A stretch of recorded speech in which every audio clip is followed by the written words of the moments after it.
जी हाँ, नमस्कार दोस्तों, स्वागत करते हैं आप सभी को आपका यूट्यूब चैनल टारगेट भोजपुरी। जी बता दूं कि भोजपुरी की हिट मशीन खेसारी लाल यादव जी का एक बहुत ही हाई लेवल का गाना आप सबके बीच आ रहा है। जी हाँ दोस्तों, एक ही गो दिल के करा के दी। जी हाँ दोस्तों, एक ही गो दिल के करा के दी जो कि गाने का बोल है। गाना पूरी तरह से बवाल है, बहुत ही हाई लेवल का है।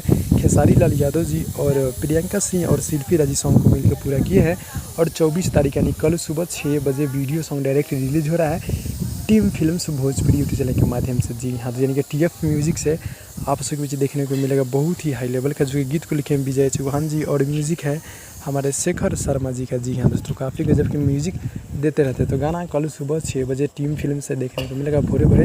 एक ही गो दिल के करा के दी, जो कि आप सब इस गाने को ढेर सारा प्यारे से बात दीजिए ताकि गाना बहुत ही जल्द ट्रेंडिंग और मिलियन में चला जाए। जी हाँ दोस्तों, तो भाई लोग ये छोटा सा अपडेट था, अच्छा लगा तो लाइक कीजिएगा, चैनल अपने चैनल को सब्सक्राइब कर दीजिएगा। भाई लोग मिलते हैं अगले वीडियो में, तब तक के लिए धन्यवाद दोस्तों।